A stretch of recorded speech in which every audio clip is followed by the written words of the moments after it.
Bismillahirrahmanirrahim. Assalamualaikum warahmatullahi wabarakatuh. Waalaikumsalam warahmatullahi wabarakatuh. Alhamdulillah. Wassalatu wassalamu ala Rasulillah. Habibina sayyidina Muhammad. Allahumma shalli wa sallim wa barik alaihi. Wa ala alihi wa sahbihi wa sallam. Amma ba'd. Yang sangat kami cintai para santri istimewa, artinya orang yang selalu ingin dengan Allah dan Rasulnya. Semoga Allah memberikan istiqomahan. Amin. Pertama, subur, meyakini bahwa apa yang telah Allah berlakukan, apa yang Allah pilihkan untuk Anda ini adalah hal yang sangat istimewa, mulia. Bagaimana tidak mulia?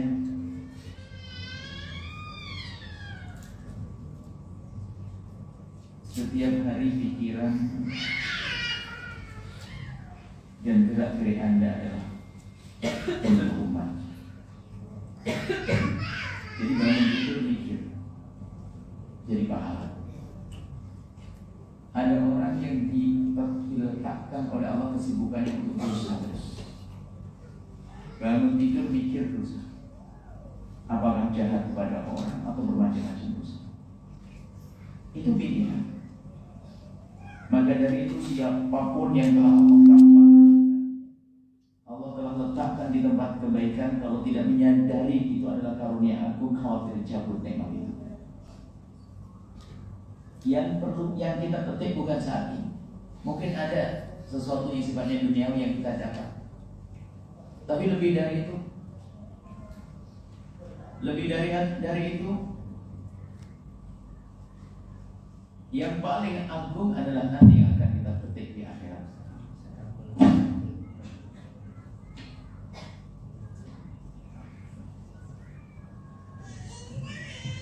Apa yang kita petik nanti di akhirat itu memang istimewa. Subhanallah. Apa ini? Jadi gini, ketika ada orang punya hajat, datang kepada baginda Nabi Sallallahu alaihi wasallam, dan Nabi tidak bisa membantu. Lalu Nabi berkata kepada sahabatnya, wahai sahabatku, ini punya hajat, bisa bantu.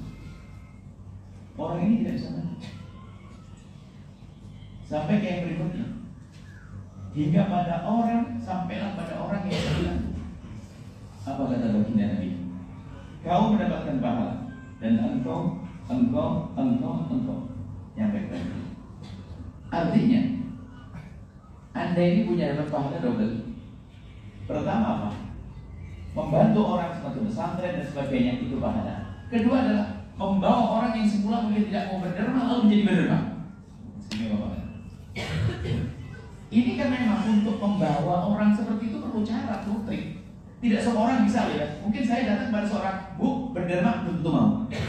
Tapi punya trik gini untuk menjadikan orang mau berderma ini adalah hal yang istimewa dan tidak semua orang diberi. Tidak semua orang diberi kemampuan. Belum tentu, coba aja ya kita adalah Pak berderma belum tentu. Tapi ternyata ada satu sistem, ada suatu perkumpulan satu. Nah ini, jadi kanan kena, kiri kena, maksudnya apa? Maju kena, maju dapat, belakang dapat, mundur dapat. Membantu seberapa banyak ditolong pesantren dan orang yang memerlukan, dan masya Allah dibantu dengan infak beras dan yang lainnya. Programnya akan berkembang terus. Di sini kita mendapatkan pahala. Pahala apa? Pahala menolong orang yang akan berderma, kita nyampe ke sana. Biarpun seandainya kita ada keluarga, seandainya. Kemudian orang yang semula mungkin dia tidak pernah berpikir bagaimana berderma, bagaimana memberikan duit, memberikan beras, tidak pernah berpikir. Cuma karena ada suatu program, lalu tertarik, kita mendapatkan pahala. Dan subhanallah. Dan semoga ini adalah ahli ikhlas semuanya. Ucapkan terima kasih pada seluruh umatnya. Dia tulisan lakukan dan lupakan. Ingat nama beliau Luqman. Saya ingat hikmahnya Luqman Hakim. bunyinya itu. Gimana bunyinya? Sambungannya sudah. Jadi kata beliau terserah ya. Saya lihat Luqman, Hakim Luqman, Ustaz Luqman. Ada lupakan dan lakukan dan lupakan. Ada sederhana Imam Sayyidina Luqman Hakim punya satu hikmah sederhana. Bagaimana hidup bermanfaat dan hidup indah. Kemudian nanti besar manfaatnya di akhir. Apa kata Luqman Hakim? Kata ringan, lupakan dua hal dan ingat selalu dua hal. Gak banyak. Lupakan dua hal dan ingat dua hal. Siapa? Lupakan dua hal dan ingat terus dua hal. Apa dua hal yang kita lupakan? Yang pertama, jika engkau berbuat baik kepada seseorang atau kepada siapapun, berusahalah engkau untuk bisa melupakan. Sebab kalau ingat terus nanti, sudah pernah saya bantu itu. Jadi melupakan biar tambah terus. Itu lupakan itu. Kalau engkau berbuat baik maka berusaha untuk melupakan. Ini urusan dengan manusia. Yang kedua, ini istighfar. Jika ada orang berbuat salah kepadamu maka berusaha untuk melupakan.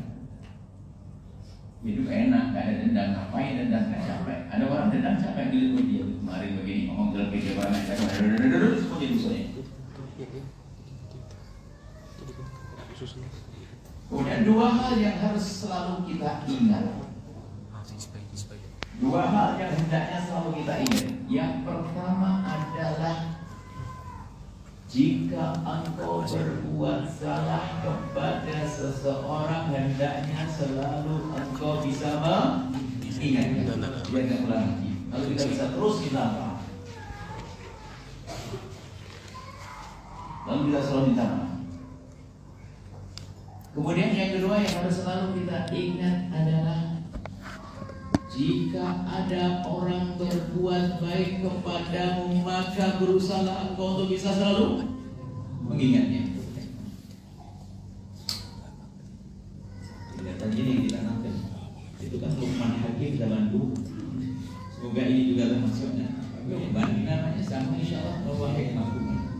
Bahwa ide-ide cemerlang. Dan juga alhamdulillah kami ucapkan terima kasih kepada beliau. Semoga Allah menjaga. Mungkin sudah cukup dua amal dari Luqman Hakim. Cukup untuk kita pegang untuk hidup indah ya. Kalau ada orang berbuat salah kepada kita sudah. Dan termasuk hari ini mungkin perlu kita tekankan yang itu. Lupakan di saat kita bisa berbuat baik, lupakan. Kalau ada orang buat salah kepada kita, mudahlah kita untuk melupakan. Karena zaman ini zaman permusuhan, zaman dendam, zaman cacing maki, zaman ol-olan. Apalagi ada namanya media sosial. Waduh habis. Sekarang tuh dikit-dikit perang, dikit-dikit permusuhan, dikit-dikit berantem, dikit-dikit caci maki. Orang sudah biasa diajarkan untuk dendam, bermacam-macam sebab ada aja permusuhan. Kadang pemilihan apa juga berantem, caci maki ol-olan. Kadang nggak beres-beres. Sudah kita tak masuk wilayah. Kita wilayahnya damai, wilayahnya membantu, wilayahnya yang dibantu pun siapa saja kan begitu. Siapa saja yang bisa masuk data dan bisa kita bantu Allah. Alangkah indahnya perkumpulan ini. Semoga ini adalah perkumpulan di dunia muqaddimah, perkumpulan kelak di surga bersama baginda Nabi Muhammad. Yang rugi siapa? Yang tidak tulus, yang tidak ikut bergabung. Maka istiqomahlah. Istiqomah untuk bisa terus berjuang di tempat semacam ini. Mari kita menata hati terus sekali agar kita punya hati yang lapang kepada siapapun. Bahkan kami berusaha mengajari doa, mengajari diri sendiri berdoa, ya Allah, jika ada orang berbuat salah kepadaku, menyakitiku, menfitnahku, menggunjingku, zalim aniaya kepadaku, prasangka buruk kepadaku, maka kami mohon ya Allah ampuni dia ya Allah dan berikan segala kebaikan. Kalau perlu kita 1000 kali baca doa itu biar mantap di hati kita. Karena hidup kita sudah biasa dicokoi dengan tontonan, kita diajak perang oleh orang. Kita selalu dipamerkan kepada kita kejelekan orang lain, padahal kita hanya menutup. Yang semula kita tidak ingin melihatnya karena begitu banyak dan media-media kejelekan si fulan, kotor hati kita. Kalau sudah begitu, hikmahnya Luqman Hakim nggak bisa masuk. Kita kalau ada orang buat masalah dan kita melupakan, akhirnya kita pun biasa dendam, bermusuhan dengan siapapun. Ini berkenaan dengan hikmahnya Imam Luqman Hakim untuk para sahabat-sahabatnya Ustaz Luqman. Kemudian ini beruntung tidak panjang-panjang karena supaya nanti ada kegiatan di sini saja. Ada untuk menjaga perkumpulan yang abadi dan lestari. Karena saya itu rindu kalau ada perkumpulan itu pengennya abadi, jangan sampai ada yang ganggu. Sudah, ini penting sekali. Kita tuh sampai kapan target kita kumpul di surga dengan Nabi Rasulullah SAW. Sudah kita. Saat ini petunjuk dari Muhammad. Yang pertama, jadikan perkumpulan ini adalah benar-benar perkumpulan karena Allah. Tandanya kalau kita berkumpul tuh karena Allah, tuh apa berjuang karena Allah. Yang pertama tandanya adalah al-itqan, serius dalam berjuang. Karena kita kenal Allah, yang lihat adalah Allah. Gambarannya begini, kalau kita ini bekerja kepada manusia, bukan kepada Allah. Bekerja kepada manusia, kemudian orang tersebut, bos tersebut menjanjikan bahwasanya dipasang CCTV. Kalau kamu benar kerjamu, benar-benar serius, hasilnya serius, nanti kamu akan kasih bonus. Kan gitu? Gimana? Orang yang pengen mendapatkan bonus, pengen dapat duit banyak, ya langsung kerjanya serius lah. Benar, serius. Pengen apa? Agar dapatkan bonus nanti. Karena apa? Sudah dijanjikan sama bos. Dia serius.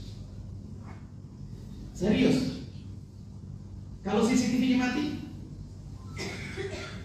nggak serius lagi, selesai nanya. Oh mati. Ya nggak ada yang lihat, kan gitu ya. Tapi kita ahli iman, kita berjuang yang melihat siapa? Allah. Allah ngasih pahala kepada kita hari ini, besok ngasih atau tidak? Ngasih. Lalu kata orang, kenapa Pak hari ini baik? Makanya kiri ikhlas dikatakan para ulama adalah pertama itqan, yang kedua adalah istiqomah. Itqan dan istiqomah. Itqan serius kalau bekerja. Sehingga dalam dunia keridhaan Allah itu ada namanya jam manajemen.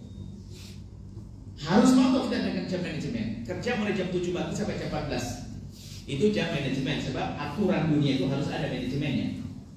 Yang kedua adalah jam dakwah, jam akhirat, nggak pakai waktu. Nah ini loh, kita beda dengan orang-orang yang tidak kenal Allah dan Rasulnya yang tidak mengharapkan surga. Jamnya cukup, jam manajemen, iya keluar selesai, kalau tidak enggak. Jam kita kalau ada jam-jam manajemen, ada jam dakwah. Keluar dari manajemen kita masih berpikir. Ngomong sama istrinya pun ngomong perjuangan. Gitu. Jadi ada jam manajemen harus serius. Kemudian ada jam dakwah. Kalau jam manajemennya nggak serius, wah mungkin nggak punya jam dakwah nih. Dan kita itu dengan Allah, manajemen adalah untuk kalau memang kita mendapatkan surga adalah halal bersih makan anak-anak kita. Tapi mana kelebihannya? Ada jam dakwah. Di luar jamnya pun nggak akan putus dengan persoalan. Karena kita yakin ini orang itu kalau sudah cinta sama perusahaan, urusan dunia, loyalnya luar biasa loh ya. Ini dengan Allah dan Rasulnya. Masa hanya terikat dengan jam manajemen saja? Mungkin tidak kenal Allah. Maka yang kenal Allah nggak ada istilahnya jam manajemen saja. Ini bukan jam saya nih, nggak ada begitu. Bukan setiap saya merespon untuk tujuan kemuliaan saya dapat pahala dari Allah. Urusan saya bukan urusan manajemen saat ini, urusanku dengan Allah. Yang ketiga tanda ikhlas ya, adalah tidak pernah berpikir apakah jadi kepala atau jadi ekor. Jadi kadang-kadang kalau sudah dalam perkumpulan pengen jadi ini, wah ini ternodai hatinya. Tidak pernah berpikir jadi kepala atau jadi ekor sudah. Yang penting aku ikut perkumpulan ini bisa bergerbong ini. Tiba-tiba nanti kita meluncur ke surga, selesai. Tidak harus berpikir aku jadi ekor atau jadi kepala sudah. Makanya kalau sudah ribut Pak, ngurusi saya pengen di rebutan. Bisa jadi loh, pengurus masjid aja ribut. Pengurus masjid ribut, gara-gara ketuanya diganti sama sholat jamaah di masjid dia. Kan di kepala yang pertama, sholat masjid pertama diganti. Nah udah begitu, kenapa? Niatnya salah. Sebab ngurusi sesuatu bukan yang di perhitungannya bukan dengan Allah, bukan yang diinginkan Allah, tapi apa? mikir jadi kepala jadi ini. Tapi kalau orang punya prinsip ini, ikhlas ini, semangat terus, motivasinya hebat, bukan CCTV. Allah, namanya maqam muraqabah, merasa dilihat terus oleh Allah. Dia kerja itu semangat, pahala dari Allah, Allah harapannya surga nanti dengan Rasulullah. Mau males, ingat Nah, ini ikhlas, perkumpulan yang ikhlas ada ini. Yang kedua, agar perkumpulan yang lestari harus ada di antara kita membangun cinta. Yang kedua, cinta karena apa? Tanda cinta itu apa? Jadi ngomong cinta macam apa? Buat tanda dong pada kita. Kalau perkumpulan kita benar karena Allah, harus ada tandanya dong. Kalau kita belum bisa buat tanda ini, jangan ngomong cinta. Bahkan mungkin ikhlas pun juga enggak. Naik ke atas tadi kan, ini mau turun kita, urusan dengan kita sama manusia.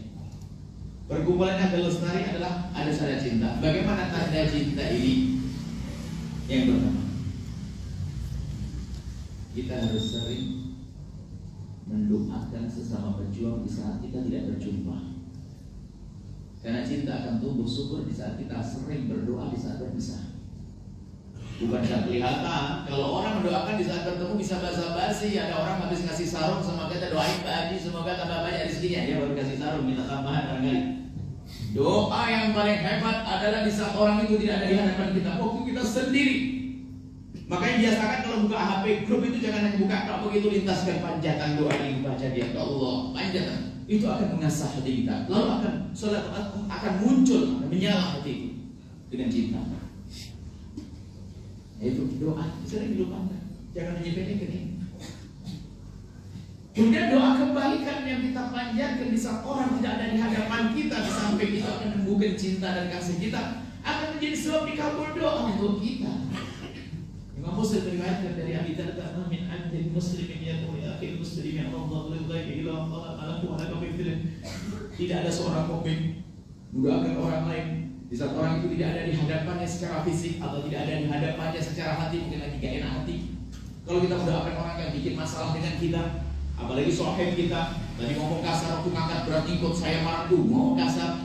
Oh tenang, awas nanti malam ya. Kau kurang ajar ya ngomong kasar dengan saya nanti malam. Allahumma ya Allah, dan yang ikut saya mau menyentuh kepada saya Allah berikan rezeki yang banyak, anaknya soleh-soleha. Itu aja kok, hidup susah banget. Dendam mau diturut, ya nggak akan muncul cinta, nggak akan abadi. Tapi kalau seluruh cinta ketemu ini dirindukan. Ya Allah, kapan berteman lagi? Ada orang berkumpul terus. Betul, ada dia lagi. Bukan nggak datang. Capek berjuang begitu. Rumusnya salah.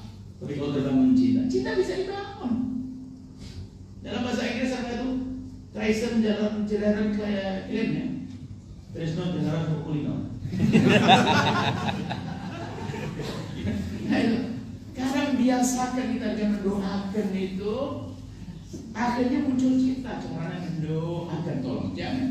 Bahkan kami selalu sampaikan, jika ada dua orang bersahabat belum berdoa di saat berpisah, dua-duanya adalah pembohong. Berarti dia hanya kepentingan dunia saja. Dia ingin ditraktir, ingin naik numpang di mobilnya, ingin kasih hadiah, ingin bukan begitu hidup kita. Hidup kita berpisah. Di saat berpisah kita ingat dalam doa. Urusan kita dengan Allah bukan dengan dia.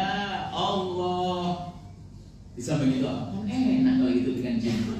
Kalau kita gak punya musuh kan enak. Seperti katanya para kekasih Allah tuh katakan, sungguh kalau seandainya aku di surga seperti yang aku rasakan saat ini sudah cukup. Di dunia kok kayak di surga. Iya, gak punya musuh, gak ada dendam. Ketemu senang. Membangun cinta dengan apa tadi? Saling mendoakan di saat berpisah. Yang kedua membangun cinta adalah jangan membicarakan kejelekan orang seperjuangan dengan kita dan orang di luar. Pokoknya jangan biasa ngomongin kejelekan orang. Sebab ada hukum kalau kita sekeluarga suami istri ngomongin kejelekan orang lain padahal bukan kejelekan di sini, maka Allah akan pura-pura dapat hati kita. Sudah ngomongin kita bukan ngomongin orang deh. Di samping itu jangan ngomongin juga, jangan ngomongin kejelekan saudara kita. Sebab kalau kita membicarakan kejelekan saudara kita, berarti saya menanamkan kebencian. Kalau saya menanam kebencian, berarti saya kotor hati, saya akan benci.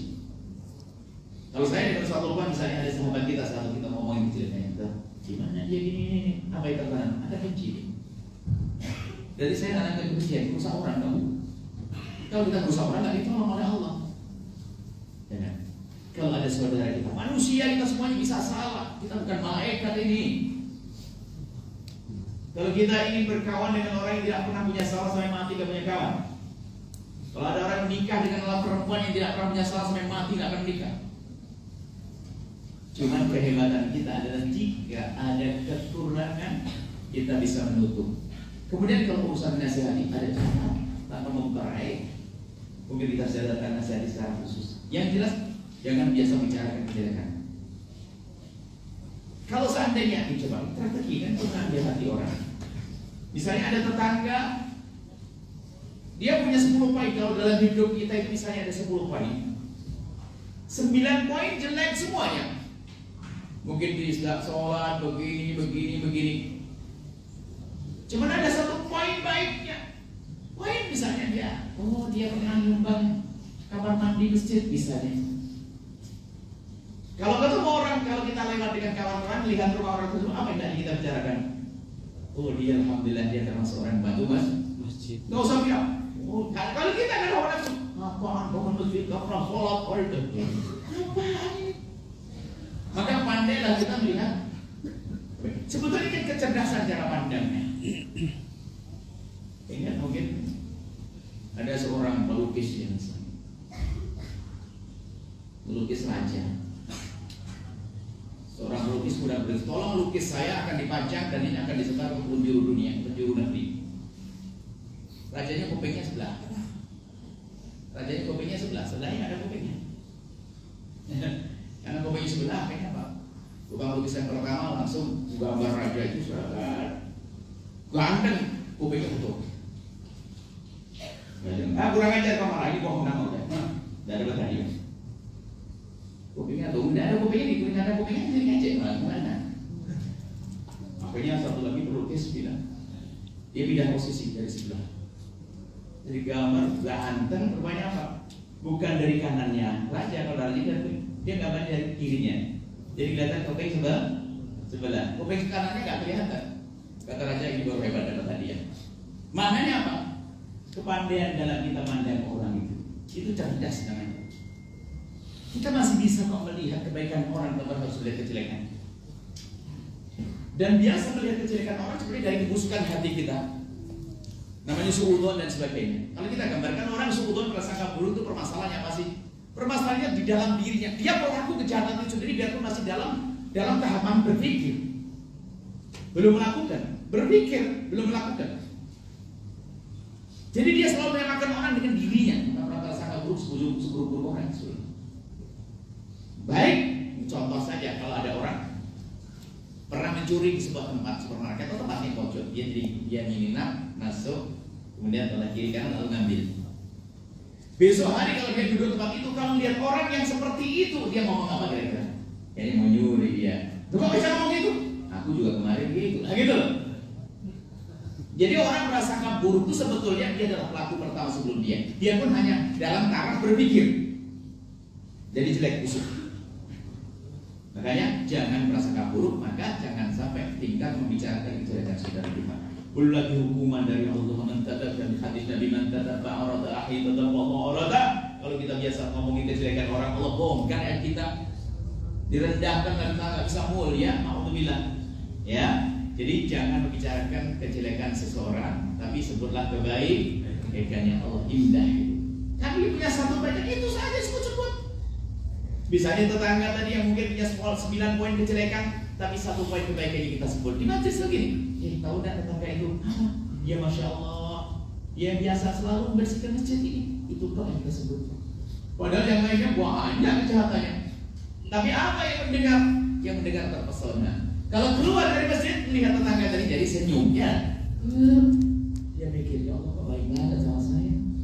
Makanya pengen masuk mas. Coba kalau kamu bilang tahu itu. Semua jangan keluar dia cemberut, gak akan tertarik. kejelekan kita sendiri. Sebab ada budaya membicarakan kejelekan orang. Kalau biasa jelekan kejelekan orang itu gini. Kita berlima misalnya, ngomongin biasa memenjelekan. Kerjanya menjelekan. Buka grup WA juga begitu sama. Grup WA itu janji gunjing orang. Kalau sudah kita biasa menggunjing orang, maka kita hilang. Di dalam rumah akan kita gunjing juga. Contoh kita berlima, naudzubillah, bukan contoh. Ada orang berlima, saya mau nyontohkan Anda dan kita. Insya Allah kita selamat. Ada 5 orang itu sering ngomongin orang lain. Salah satu mau permisi, mau ke Thailand sayang, ayo ke Thailand. Dia baru keluar ada kesana sudah gini. Sudah boleh, gunjing, sudah biasa ini. Baru keluar belum apa sudah gunjing, habis. Biasa gunjing, naudzubillah.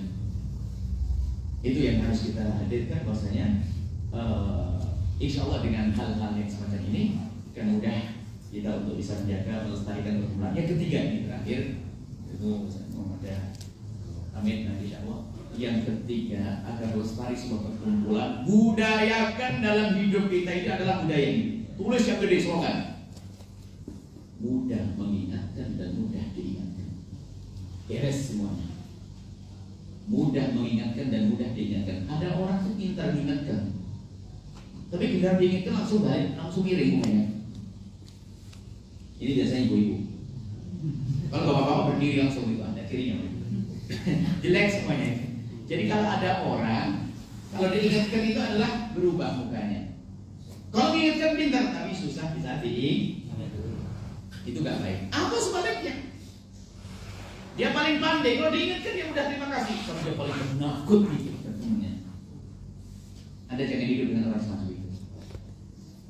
Sehingga di saat kita salah pun dia gak berani. Ada orang penakut ngingetin gak berani, gak enak. Kalau ada urusan dengan orang yang gak enak sama Anda kecebur sungai, dia akan diam karena gak enak ngingetin. Sungai neraka loh ya. Kalau sungai dunia saja. Maka paling enak hidup itu apa? Kunci, mudah diingatkan dan mudah diingat. Ini berlaku dalam segala kehidupan. Suami istri pun roh. Anda mau pakai rumus? Ya. Nanti bilang ke printer apa? Printing. Tulisan gede di atas ranjang. Apa? Mudah diingatkan dan diingatkan. Tulis gede. Nanti kalau lagi diingatkan mulai cemburu bilang. Gitu. Ada orang diingatkan cemburu, nggak terima. Kesombongan itu ada yang harus paham dia. Cuman prosesnya kayak begini, kita harus diperangi itu sombongnya.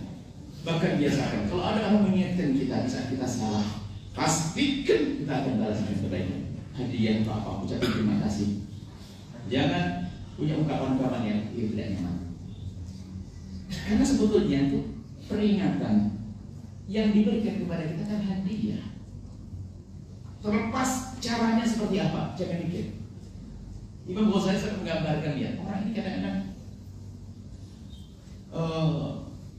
maunya diingatkan dengan cara yang baik dan sebagainya. Sebetulnya sederhana. Ini contoh. Ada kalajengking kerabat di lehernya. Kemudian temannya itu saking paniknya dan sayang kepada dia itu teriak sampai dipukul. Kalajengking, kelihatan terkapar kalajengkingnya itu. Kenapa kalajengking? Kira-kira yang dipukul tadi marah nggak? Marah. Hah? Oh kelihatan kalajengking. Kalau dia kan dia nggak enak. Ya. Oh makasih ya gitu. Belum ada dipukul ya, kaget. Kelihatan. Kenapa di saat kita diingatkan hanya cara mengingatkan kurang baik saja langsung gak bisa dengar? Iya kalau gitu yang benar, tapi caranya. Jangan ngomong gitu. Makasih ya, makasih. Kok sudah selesai? Kok hidup susah ingat? Mudah mengingatkan. Jadi jangan sampai kita biasa apa namanya. Nah kita perlu untuk yang mengingatkan. Kita susah mengoreksi diri.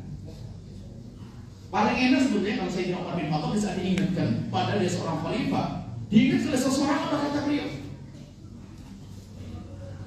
Langsung dapat rahimahullah Ibrahim dari Uyubi. Ya Allah, semoga Allah berikan kasih sayang kepada orang yang ingat kepadaku. Sebab koreksi dia itu susah ya. Biarpun kita berusaha susah. Karena ada yang sangat menutup kita namanya apa? Ego, kesombongan, sehingga orang susah lihatnya. Paling enak kalau diingatkan. Maka Imam Ghazali mengatakan, kalau kamu ingin tahu kesalahanmu, koreksi diri. Oke. Dia bisa koreksi diri, sepakat dengan orang untuk diingatkan. Pokoknya kalau saya ingatkan ya, komitmen ya. Oke. Kalau ternyata kawanmu juga masih lemah, ambil kritik dari musuhmu. Sebab hidupnya dia hanya mencari kesalahan. Lumayan, kamu tidak usah nyari, tinggal dengar saja dari musuhmu. Kan enak. Oh, tinggal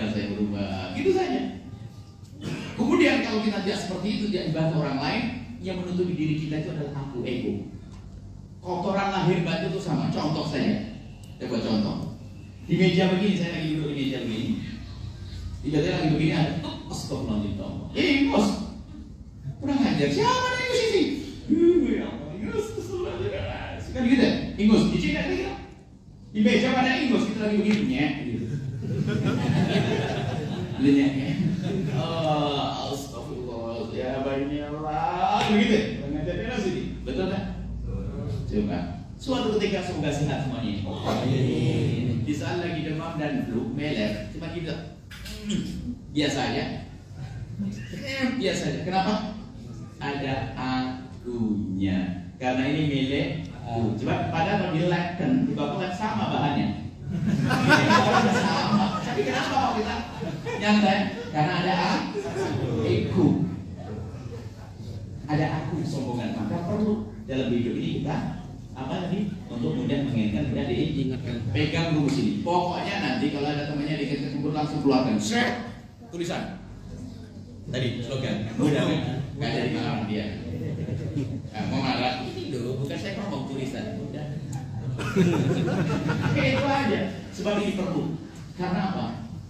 Suami istri contoh saja. Menjadi sebab terputusnya komunikasi karena ada orang yang sudah diingatkan. Istri ingin mengingatkan suami kebaikan. Lalu suaminya, diam kau perempuan. Apa yang terjadi?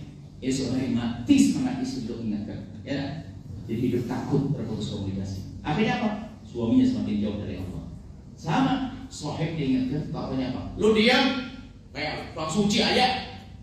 Biasanya begitu ini, sombong-sombong gitu. Atau biasanya kalau diingat langsung nyolok. Kamu juga gitu dulu. Nah, ini model film jahat nih, harus. Coba, kalau merasa begitu, sobat tobat aja gitu. Biasanya diingatkan langsung nggak tobat, langsung kamu juga gitu kemarin. Model begitu. Tapi kalau kita diingatkan, Masya Allah, terima kasih. Kita ngebahas sudah habis ini. Ya, Insya Allah hadiah. Insya Allah dengan ini semua perkumpulan yang berlestari sampai kapan? Bismillahirrahmanirrahim. Alhamdulillah. Allahumma sholli ala sayyidina Muhammad wa sallam. Allahumma ya Allah, Anda kami dengan kasih sayang dan cinta dari Tuhan. Berikan kepada kami segala kebaikan di dunia dan di akhirat. Ya Allah, puji syukur kepada-Mu ya Allah. Telah Kau tapakkan kaki kami di jalan keridhaan-Mu. Maka kami mohon berikan kepada kami keistiqomahan ya Allah. Jangan keluarkan kami dari perkumpulan kemuliaan ini ya Allah. Dan kami mohon jadikan kami hamba yang saling mencintai karena-Mu ya Allah. Saling mencintai karena-Mu ya Allah. Saling mencintai karena-Mu ya Allah. Jauhkan kami dari benci dan dengki kepada sesama kami. Maka kami mohon ya Allah, jika ada orang menyakiti kami, ya Allah, memfitnah kami, menggunjing kami, berbuat jahat kepada kami, kami mohon ya Allah, ampuni mereka ya Allah. Jangan hukum mereka ya Allah. Jangan hukum mereka, berikan petunjuk-Mu ya Allah. Dan kami mohon jika ada orang mendengki kami karena keberhasilan kami mohon berikan kepadanya seperti yang Kau berikan kepada kami dan hilangkan dengki di hatinya. Dan kami mohon ya Allah, jika kami mendengki kepada siapapun yang sukses ya Allah, kami mohon ya Allah, tambahkan kesuksesannya dan hilangkan dengki di hati kami ya Allah. Kami mohon ya Allah, bersihkan hati kami dari penyakit hati ya Allah. Kami mohon ya Allah, wujudkan keindahan dalam rumah tangga kami seperti yang saling mencintai karena-Mu ya Allah. Cinta dari-Mu ya Allah. Kami hanya berusaha cinta dari-Mu ya Allah. Kami ingin cinta kami abadi, cinta kami dengan pasangan kami, cinta kami dengan sahabat kami, cinta kami dengan teman seperjuangan kami adalah cinta karena-Mu ya Allah, yang membawa kepada kebahagiaan kelak di surga bersama kekasih-Mu Nabi Muhammad. Kami mohon jaga anak-anak kami ya Allah. Jaga anak-anak kami ya Allah, tetangga-tetangga kami ya Allah. Ya Allah, jaga mereka Allah. Muliakan kami dan mereka ya Allah dengan kerinduan kepada kekasih-Mu Nabi Muhammad. Muliakan kami dengan kerinduan kepada keridhaan-Mu ya Allah. Muliakan kami Allah dengan surga nanti ya Allah. Muliakan kami dengan hidup baik di dunia ini ya Allah. Saling mencintai ya Allah. Dan berikan kepada kami di dunia ini kebaikan. Dan berikan kepada kami ya Allah di akhirat kebaikan. Kami mohon ya Allah, kirimkan kepada kami ya Allah hamba-hamba-Mu yang tulus ya Allah, yang terus bisa berjuang ya Allah, bisa ya Allah untuk kelestarian program kemuliaan ini ya Allah. Kirimkan kepada kami hamba-Mu yang tulus dan ikhlas ahli surga-Mu, yang bisa terus berjuang mendukung program kemuliaan ini. Dan kami mohon jadikan kami bersama mereka, jangan tinggalkan kami ya Allah. Dan kami mohon ya Allah, berikan kepada semua yang telah berjuang ya Allah dalam perkumpulan mulia ini, apakah yang berjuang dengan hartanya, atau berjuang dengan pikirannya, atau berjuang dengan ilmunya, atau berjuang dengan tenaganya, atau berjuang dengan panjatan doa, kami mohon berikan kepada mereka mereka segala kebaikan di dunia dan di akhirat ya Allah. Ya Rahman ya Rahim. Allahumma ya Allah, kami mohon ya Allah, ampuni orang tua kami, guru-guru kami ya Allah. Berikan kasih sayang kepada mereka ya Allah. Jika telah mendahului kami, ampuni. Yang masih hidup panjang kami mereka dalam ketaatan serta sehat walafiat. Dan kami mohon ya Allah, panjangkan umur kami ya Allah dalam ketaatan serta sehat walafiat. Dan kami mohon ya Allah, jangan cabut nyawa kami kelak sebelum Kau ampuni dosa kami ya Allah. Kami banyak dosa ya Allah, kami banyak salah ya Allah. Kami takut menghadapmu dengan dosa-dosa ini ya Allah. Kami mohon ampuni kami ya Allah, ampuni kami ya Allah. Dan kami mohon jauhkan kami dari kesombongan ya Allah. Kami tidak ingin sombong kepada sesama kami ya Allah. Maka ya Allah, cabut kesombongan dari hati kami, ganti dengan ketawaduan, ganti dengan kasih, ganti dengan cinta, dan berikan kepada kami semua husnul khatimah, mati keadaan iman. Dan kami mohon ya Allah, jadikanlah ucapan kami di akhir hayat kami kelak saat Kau hendak mencabut nyawa kami. Kami ingin saat itu ya Allah, hati dan lidah kami mampu mengucapkan kalimat agung dan mulia, la ilaha illallah Muhammadur Rasulullah, la ilaha illallah Muhammadur Rasulullah, la ilaha illallah Muhammadur Rasulullah sallallahu alaihi wasallam. Rabbana atina fid dunya hasanah wa fil akhirati hasanah wa qina adzabannar. Wassallallahu ala sayyidina Muhammadin wa ala alihi wasallam. Alhamdulillahi rabbil alamin. Al-Fatihah.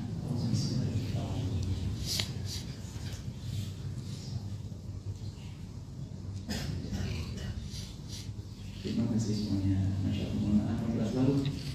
Lanjutkan. Ya saya tidak ganggu, mau diri. Silakan. Kami lanjutkan. Jazakumullah istiqamah. Pertemuan jasad nomor 2. Kali pertama pertemuan hati. Mungkin kita tidak salah yang bertemu. Sekol sambung hati yang istimewa. Alhamdulillah. Assalamualaikum warahmatullahi wabarakatuh. Waalaikumsalam warahmatullahi wabarakatuh. Terima kasih. Enggak semuanya. Assalamualaikum.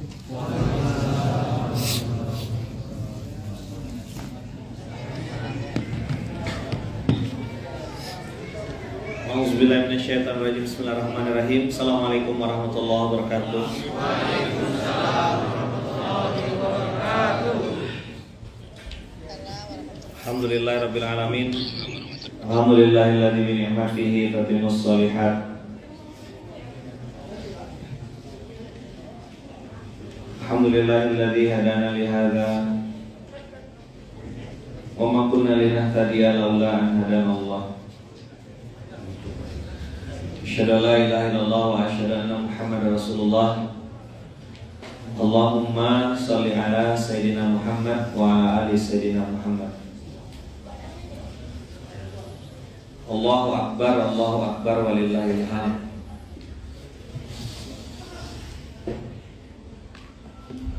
Apa ayat kita hari ini? Surat apa kita masuk? Kebetulan atau enggak?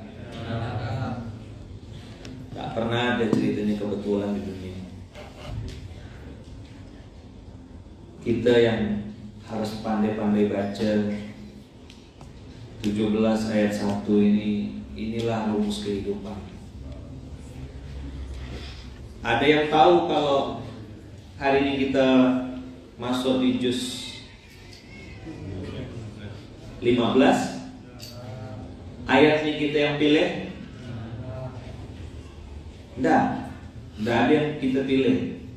Subhanalladzi asra bi'abdihi lailan, memperjalankan. Jadi bukan bertemu tapi dipertemukan. Rasa mimpi rasanya. Tiba-tiba Buya Yahya datang ke masjid kita ini. Diundang, minta, gak berani. Tahu diri kita mau undang ulama besar gitu. Dengan sangat rendah hati, tiba-tiba hari Ahad ya, Ahad, orang kepercayaannya Buya WA saya, Assalamualaikum Ustadz, 16.26. Itu saya posisi masih di Ahad tanggal 19 itu masih di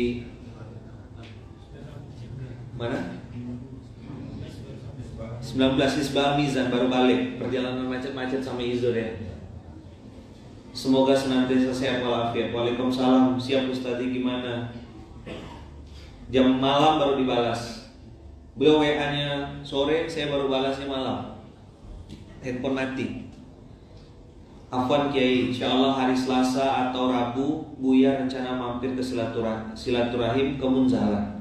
Apakah memungkinkan? Gimana jawabnya? Saya bilang tanggal 21 ke, nah gitu udah langsung nembaknya kan. 21 ini kah? Karena udah bingung nih mau jawab apa, enggak percaya gitu kan. Betul Kiai, insya Allah. Menurut antum baiknya Selasa atau Rabu. Kami tanggal 21 ini ada distribusi akbar habis sholat subuh. Kalau Buya berkenan datang habis subuh sekitar 6 sampai jam 7 pagi malah lebih baik. Di Munzalah Kiai, iya, kasih alamat. Distribusi apa? Distribusi beras. Oh Masya Allah. Coba Al-Fakir sampaikan dulu ya. Insya Allah segera dikabarin. Siap. Dah, tidak ada berharap apapun. Namanya ditanya kan, acara apa? Waktunya kapan? Ya. Tiba-tiba Afwan itu acaranya distribusi jam berapa kemarin? Jam 11 siang 14. Saya lagi-lagi ya, di WA-nya jam 11, saya baru bisa balasnya jam setengah 4, setengah 3 sore.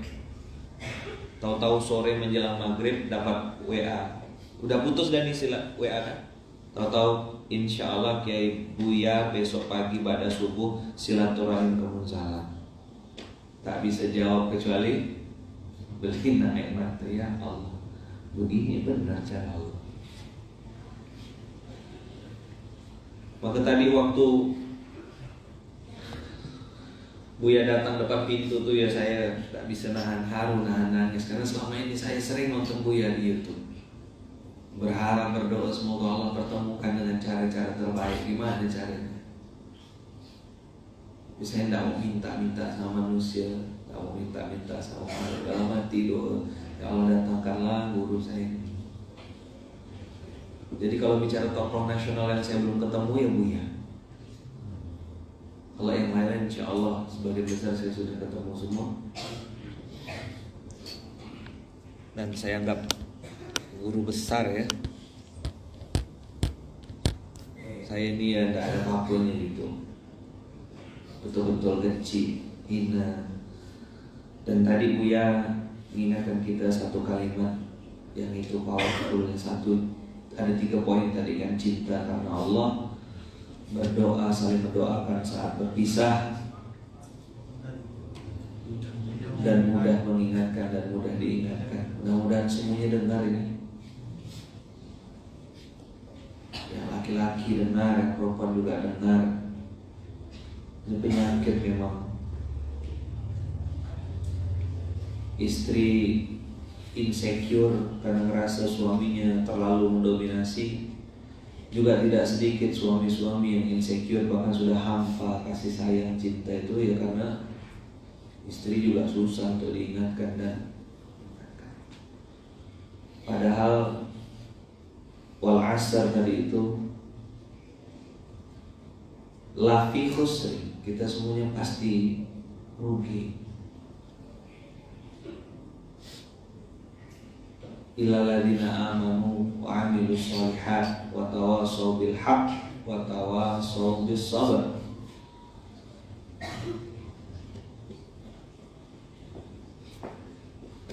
Tawassaw bis sabr ini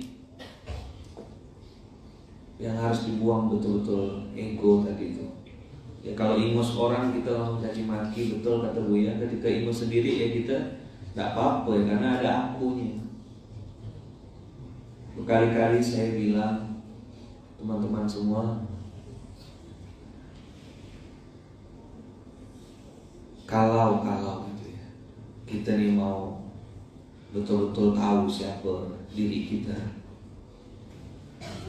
lihatlah bagaimana kita ketika pegang uang dan pegang jabatan. Catat ya, kalau antum mau tahu siapa diri antum yang sesungguhnya, siapa kita yang sesungguhnya, itu cara melihatnya gampang. Lihatlah saat kita sedang pegang uang dan sedang pegang jabatan atau amanah.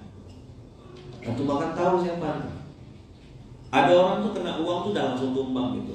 Nggak bisa nih uang 1 juta 2 juta tuh langsung gagal sudah. fail, curi, rampok. Dan urusan antum sama Allah. Kami tidak akan benci orang itu. Di pondok ini yang berkhianat, yang bermaksiat tidak akan dibenci personnya. Antum datang ke pondok, kita akan terima. Antum ngajak ngobrol, kita ngobrol. Yang kita benci sifatnya. Tapi maksiat yang sudah antum lakukan dan pelanggaran syariat yang antum lakukan itu akan antum pertanggungjawabkan di akhirat di hadapan Allah. Tidak bisa lepas. Kau tipulah kami pimpinan pondok ini, kau tipulah masjid ini, kau tipulah dakwah ini, kau tipulah pusat ini. Terserah, tipulah semampu. Tapi kau tidak akan pernah bisa lepas dari hisabnya Allah. Kau akan pertanggungjawabkan itu di akhirat di hadapan Allah. Saat tidak ada lagi pembela, mau ngomong apa?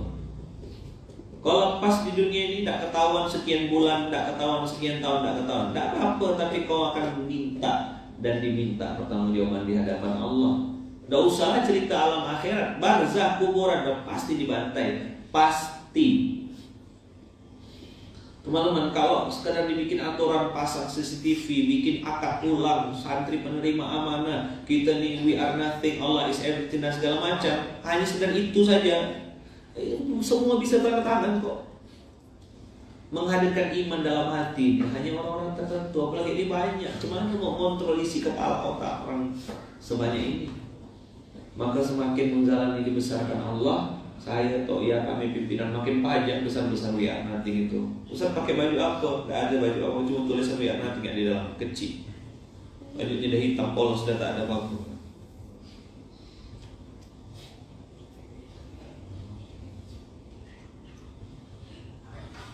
Teman-teman semua, yang kena uang banyak yang tumbang. Tapi ini masih tahap pemula ya, budak kecil. 1 juta, 2 juta hilaf dan 100-200 ribu hilaf, hilang imannya. Hanya karena pengen, sedih juga saya kemarin dengar ada anak-anak hanya pengen instastory di mall jual diri 150 ribu, dapat uang 150 ribu, bisa makan di kafe yang mahal, terus dia instastory, hai guys aku lagi di sini. Berapa dia dapat dari jual dirinya? 150 ribu. Dan uang itu dipakai untuk beli minuman yang kekinian yang adanya di mall. Tidak punya duit jual diri. Udah kecil, levelnya bawah. Nah nanti setan yang mulai naik akan mengupgrade dan ganggu antum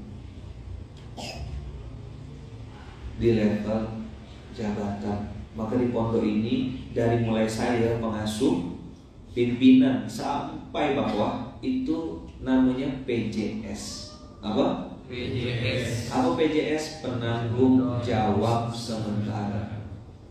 Supaya apa? Supaya ada di otak kita, siap dipilih, siap dipecat. Tidak peduli kata Buya tadi jadi ekor atau jadi kepala, karena spirit kita Khalid bin Walid. Hari ini saya jadi pengasuh, besok lusa antum mau gantikan, sila masalah. Mungkin mau gantikan, udah sama dah rompinya. Malah semuanya we are nothing, kopi we are nothing, kaos we are nothing, baju pondok, bendera Indonesia. Jadi ada janggut malah lebih tebal dari saya. Mungkin udah masuk penderitaan yang mungkin agak beda ya.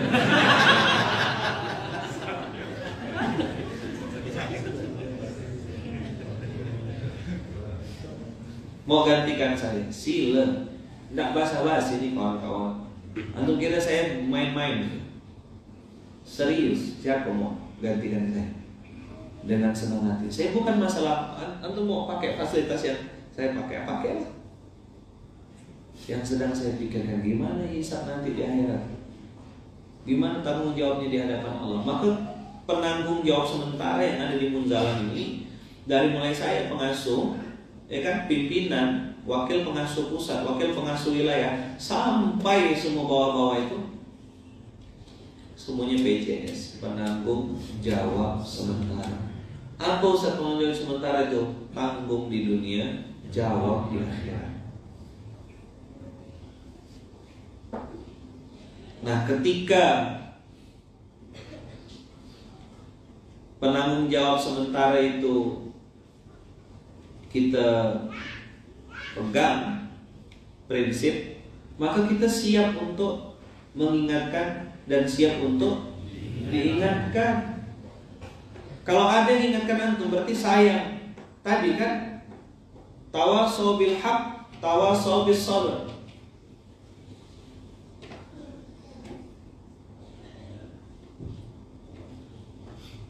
Ada orang yang memang mau ingatkan kita, ada orang yang udah tak kuasa. Sih, kata dia. Kalau lawannya cinta itu apa bang?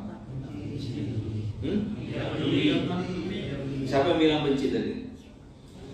Orang kalau sudah lawannya cinta itu tidak peduli, bukan benci. Lawannya cinta apa? Tidak peduli. Jadi kalau orang tuh sudah tidak peduli, berarti sudah tidak ada cinta dalam hatinya. Tadi kata Buya ada kalajengking yang ditepuk. Itu sambil teriak dan sambil dipukul bisa jadi luka. Nah kadang-kadang ada orang yang nyakitin kita tuh dengan cara mengingatkan yang keras. Ingat dulu zaman saya sama Ompi keliling-keliling dulu. Ada orang bos manajer gitu di sebuah tempat, dia mau jalan gitu, terus dilempar sama anak buahnya pakai koin dari lantai atas, koin kecil dilempar. Nengok koin jatuh diambil, lempar lagi pakai koin jatuh lagi diambil, lempar pakai koin diambil lagi, diambil. Karena terus berjalan orang ini, anak buahnya akhirnya diambil batu yang agak besar, dilempar pas di kepalanya, tang gitu, lempar kepala. Marah dia, woi orang ajar, kenapa kau lempar aku? Kata anak buahnya, bos dari tadi saya udah ingatkan pakai koin kecil, koin kecil, koin kecil, koin kecil. Bos bukannya noleh ke atas malah ngambil koinnya. Saya mau ingatkan di depan tuh ada kabel listrik yang kalau bos melangkah situ kesetrum.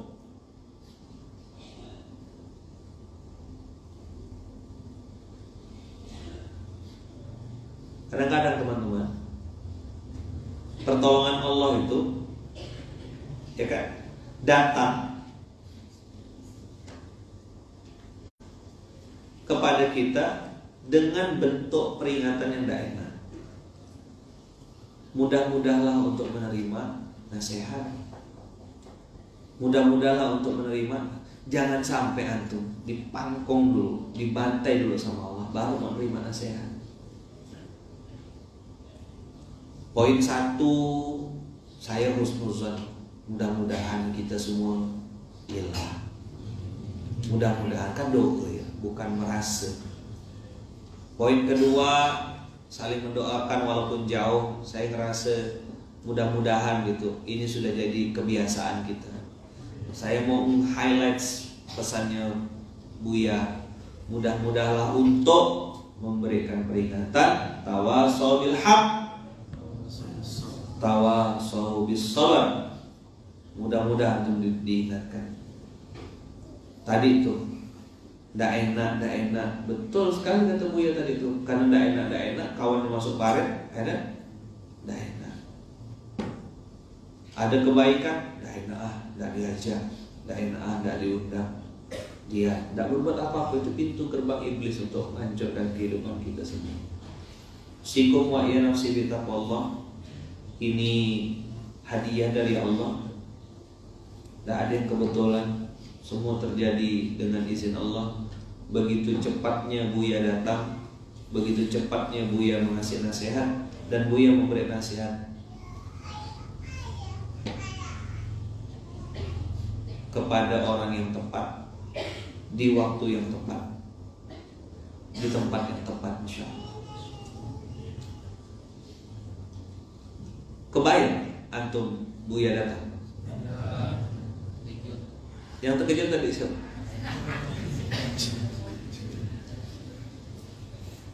Saya dari tadi malam mau tidur tuh mikir gimana besok aku mau siapkan apa yang mikir WA satu-satu. Mau tidur tuh masih gimana ya ketemu Buya besok ya, ketemu mana ya.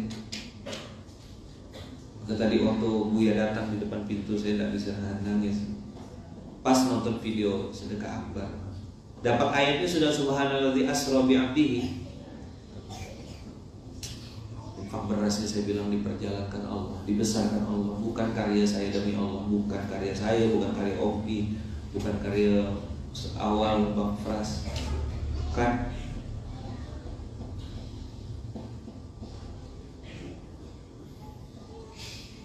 Karya Allah.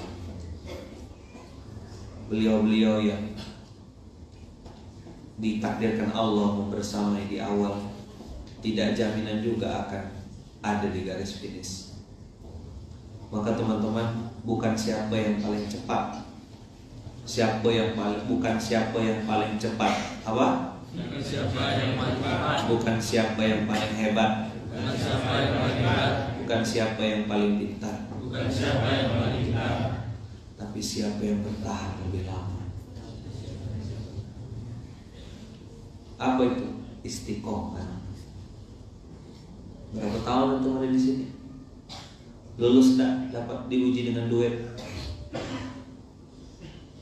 Lulus tak diuji dengan jabatan? Dikasih nama besar? Saya belum jalankan semua gaya kepemimpinan yang diajarkan oleh Rasulullah, belum dijalankan. Kalau mau lihat gaya pemimpin ala Rasulullah tuh, lihat tuh bagaimana Umar mimpin lalu mencat Khalid di tengah-tengah prestasi. Siap ke?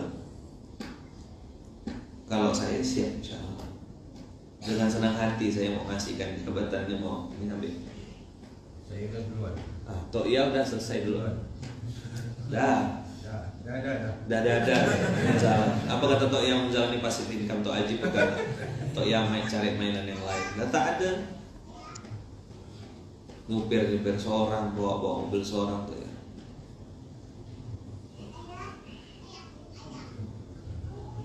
Dan baru jadi manajer, baru jadi apa?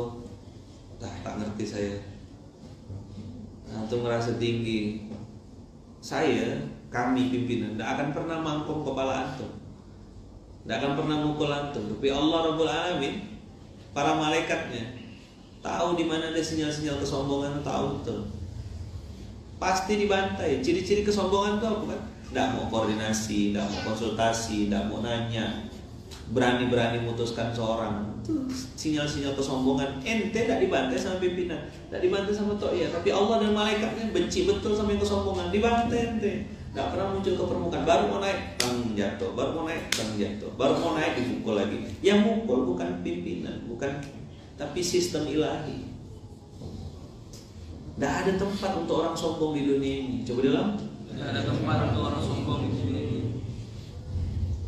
Nonton video Mas Gilang kemarin yang di Instagram saya, nonton enggak? Ada nonton tuh. Orang bilang crazy rich. Ntar ya, kita coba cari video ini.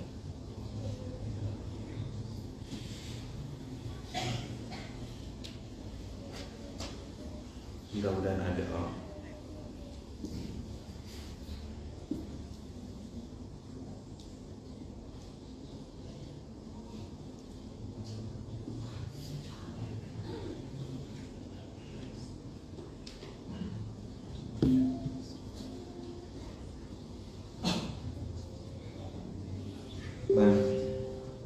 Nah, bisa nggak ditampil ya?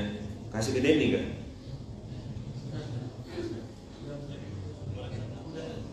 Udah? Suaranya? Udah kirim ke Denny dah. Denny multimedia. Indah nulis apa di handphone? Denny Paskas.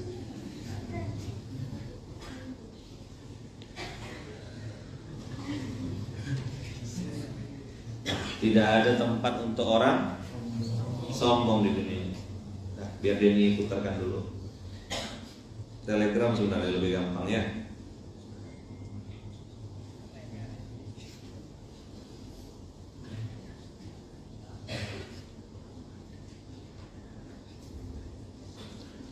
Antum lihat kalimat-kalimat ini.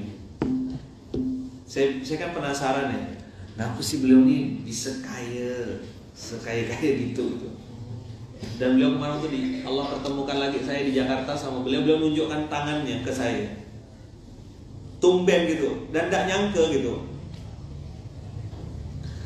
Tiba-tiba di acara Atta itu ada Juragan 99.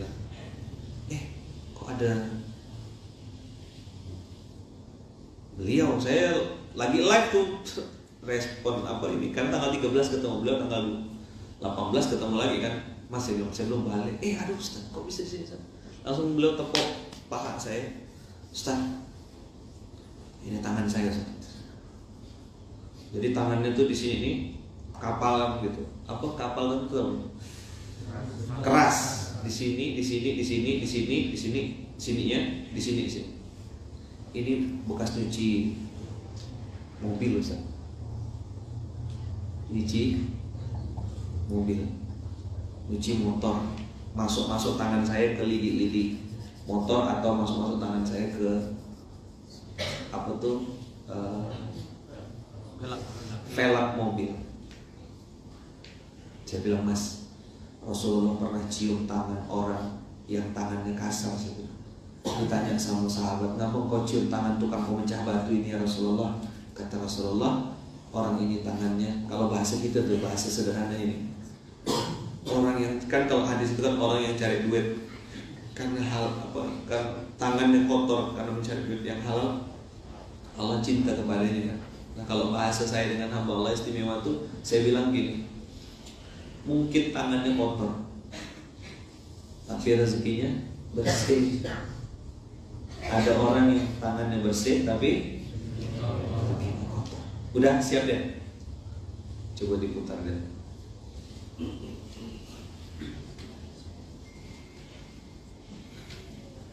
Bisa gak ya? Ada saya kirim ke Telegram juga tuh deh. Bisa dah, boleh putar. Biar nonton lagi gitu ya.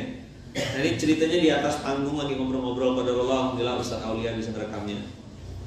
Jadi orang yang ngerekam itu namanya Aulia. Aulia. Wali.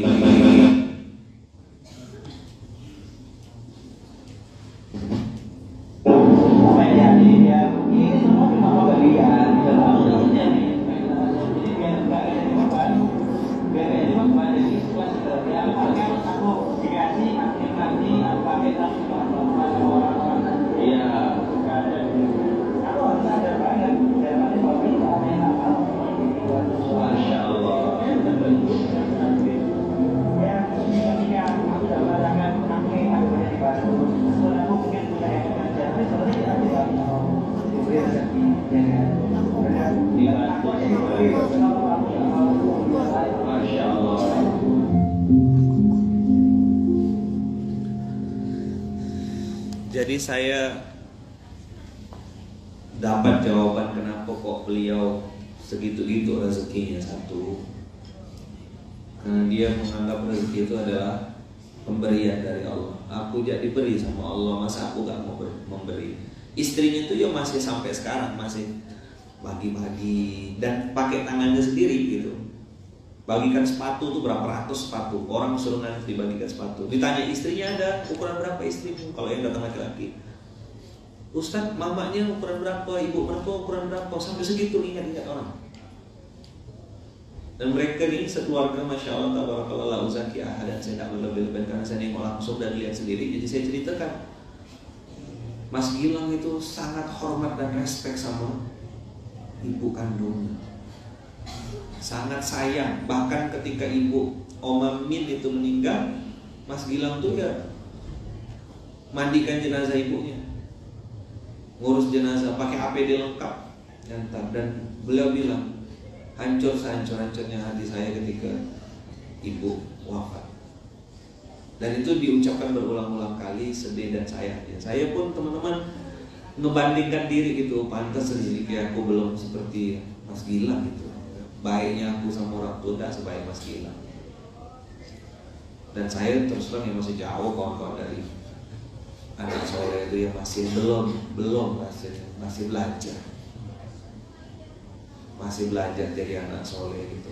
Maka di pondok ini teman-teman semua, saya ingatkan lagi usikum wa nafsi bitaqallah.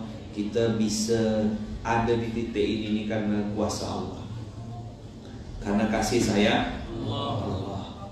Jangan ngerasa kita yang melakukan lalu sakit hati ketika titipan itu diambil.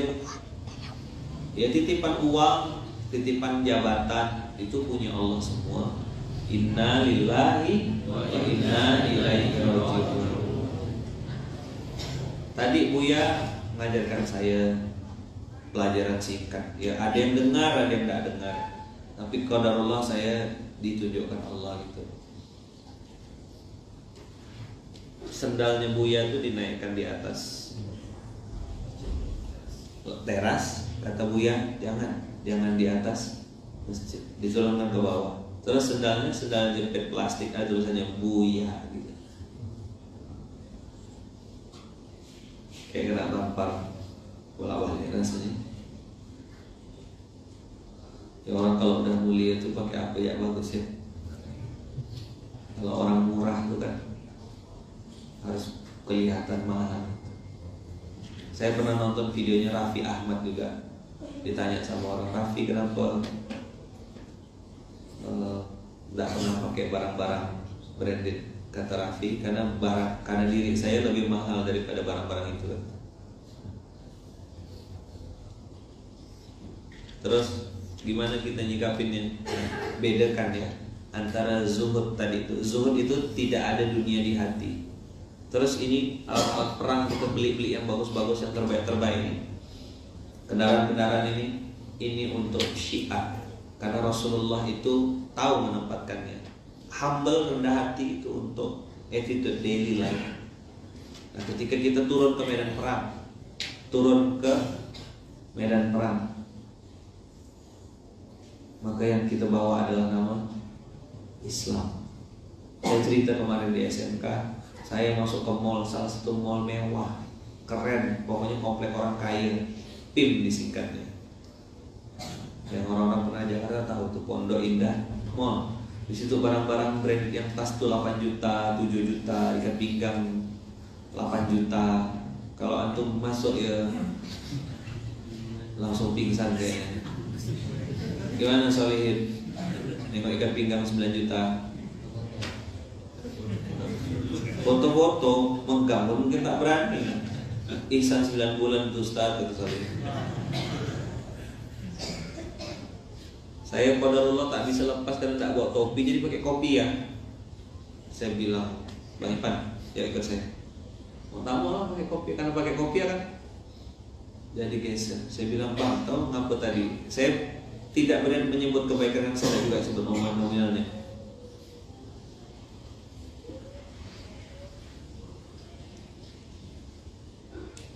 Ya kan? Kasih. Hanya amal, Bang, saya bilang.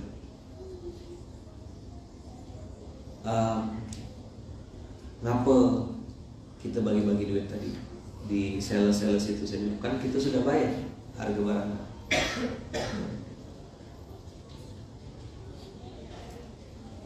Dibilang sama Bang Ipan, tidak tahu sah. Saya bilang, karena saya pakai kopi aja. Karena saya lagi pakai kopiah. Kopiah itu simbol, walaupun tidak semuanya orang Islam pakai kopiah. Ada juga orang non Muslim pakai kopiah juga kan. Nah, tapi yang jelas-jelas tiap hari pakai atribut Islam tuh kakak-kakak akhwat. Jilbab itu simbol engkau Islam. Mahkotanya perempuan yang malu, mahkotanya laki-laki ya tanggung jawab.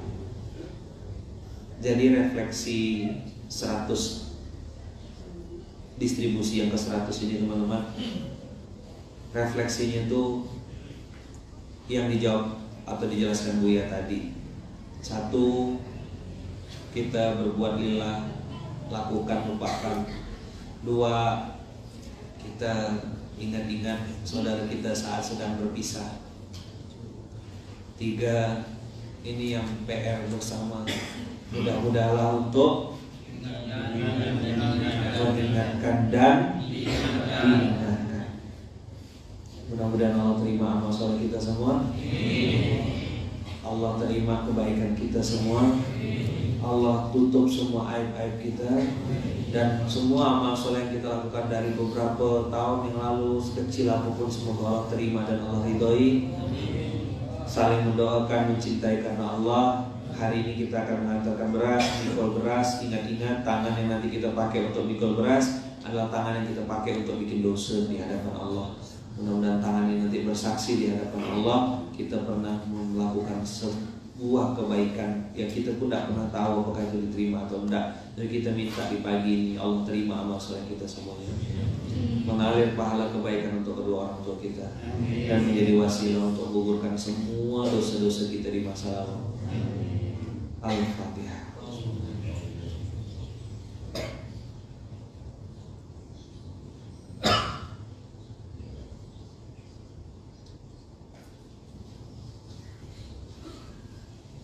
Rabbana taqabbal minna innaka antas samiul alim wa tub alaina innaka antat tawwabur rahim. Bismillahirrahmanirrahim. Tawakkalna 'ala Allah, la haula wala quwata illa billahil aliyyil azim. Jazakumullah ahsanal jaza. Nanti ada pengarahan dari Ustadz Abbas dan juga Bang Billy seperti apa informasinya. Habis ini kita ngapain, mau kemana. Yang jelas hari ini distribusi inilah absennya antum hadir sampai selesai, sampai bebas. Ingat saya bilang mau pesan sama kawan-kawan, keluar kita dari, jangan keluar dalam masjid ini. Setan sudah menggantung antum semuanya. Karena ini distribusi akbar, maka setan juga godaan akbar hari ini. Apa setan hari ini ngapain? Dia akan menggoda, menakut-nakuti, membisi antum secara besar-besaran juga. Ingat ya, sebelum, ketika, dan sesudah. Berapa kali dia ganggu? Ketika, sesudah. Sebelum nih dari kacau dah, Pak lumayan nih. Kalau ada calon-calon akhwat, hati-hati biar kelihatan kuat. Ketika lagi nyupir, emang tidak ada yang budak-budak di sini. Cuma aku ya yang paling soleh di sini. Selesai nyupir, selesai distribusi, babes, langsung bilang gini, budak-budak tuh tadi itu semua tak ada yang kerja, aku seorang yang nyusun-nyusun beras nih. Setan. Apa? Setan. Bisa story. Hai guys, kalian semua di rumah aja sih, malas. Kamu soleh dong. Setan.